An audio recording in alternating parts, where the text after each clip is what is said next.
Alors, petite actu sur automoto.com, rubrique green, voiture électrique, comment bénéficier de 19 000 € de prime. Alors là, c'est intéressant, mais bon, évidemment, c'est sous certaines conditions, hein. Les ménages peuvent bénéficier d'une aide massive à l'achat d'un véhicule électrique, notamment en Île-de-France, une Zoé ou une Peugeot i208 pour moins de 15 000 €. C'est techniquement possible, et ce grâce à l'accroissement du bonus écologique et l'élargissement de la prime à la conversion. Ces deux dispositifs ont été renforcés pour relancer le secteur automobile après le coup de frein provoqué par le Covid et le confinement. Voilà, donc on va passer l'intro. Mais ces mécanismes sont aussi accompagnés par des aides locales qui peuvent porter la prime jusqu'à 19 000 € pour l'achat d'un véhicule électrique neuf. Alors 19 000 €, ça met une voiture électrique à moitié prix, hein, clairement, donc là c'est fou. Alors Florence Lagarde, direction de la rédaction du média Professionnel Auto Actu, a sorti sa calculatrice et a additionné les primes. Donc le bonus que tout le monde peut avoir, 7 000 €, la prime à la conversion maximale de 5 000 €, la prime locale, je roule propre de la métropole du Grand Paris, 6 000 € en plus, et prime locale abondée par l'État, prime ZFE, 1 000 €. Attention cependant, ces aides sont souvent offertes dans des conditions de revenus, d'achat, de mise au rebut et de lieu de résidence. Dans le détail, donc le bonus écologique, donc il est valable pour toutes les voitures électriques, hein, vous l'avez compris. Faut pas que la voiture électrique coûte plus de 45 000 €, d'ailleurs c'est pas 50 000, c'est 45 000. La prime à la conversion, on l'a déjà répété aussi, les conditions.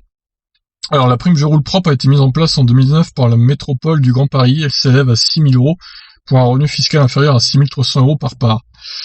Ah oui, 6 300 €, c'est pas très élevé quand même, hein. Elle est ensuite dégressive jusqu'à 1 500 € pour les ménages disposant de plus de 35 052 € de revenu fiscal par part. D'accord, c'est pas en fonction du revenu. Bon, c'est pas mal. Et la prime ZFE, donc zone à faible émission, a été mise en place par le décret du 31 mai 2020. Elle offre 1 000 € supplémentaires pour l'achat d'un véhicule électrique aux personnes dont le domicile ou le lieu de travail est situé dans une commune dont une partie du territoire est située au sein d'une zone à faible émission, bénéficiant déjà d'une prime locale, comme celle de la métropole du Grand Paris. En Île-de-France, cela signifie habiter ou travailler dans l'une des 79 communes situées à l'intérieur de l'A86. D'autres villes ayant créé une ZFE comme Grenoble ou Strasbourg pourraient mettre en place un dispositif d'aide, qui serait alors complété jusqu'à 1 000 € par cette prime de l'État. Autant de mécanismes qui devraient ouvrir ce que notre confrère Jacques Chevalier du Point nomme le temps des chasseurs de primes. On devrait ainsi voir fleurir des achats d'opportunités avec revente quelques mois plus tard et de joie et de jolis culbutes. Pendant ce temps, des véhicules anciens mais fonctionnels seront mis au rebut pour en fabriquer de nouveaux au bénéfice de l'environnement. Vraiment ?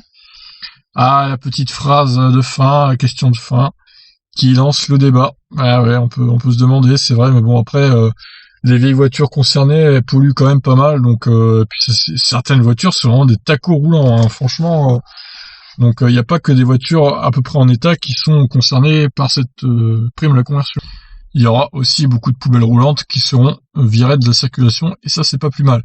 Voilà, donc si vous réunissez toutes ces conditions, bah bravo à vous, vous avez 19 000 € d'aide de l'État pour avoir une voiture électrique, et là c'est assez violent, hein. 19 000 €, c'est monstrueux.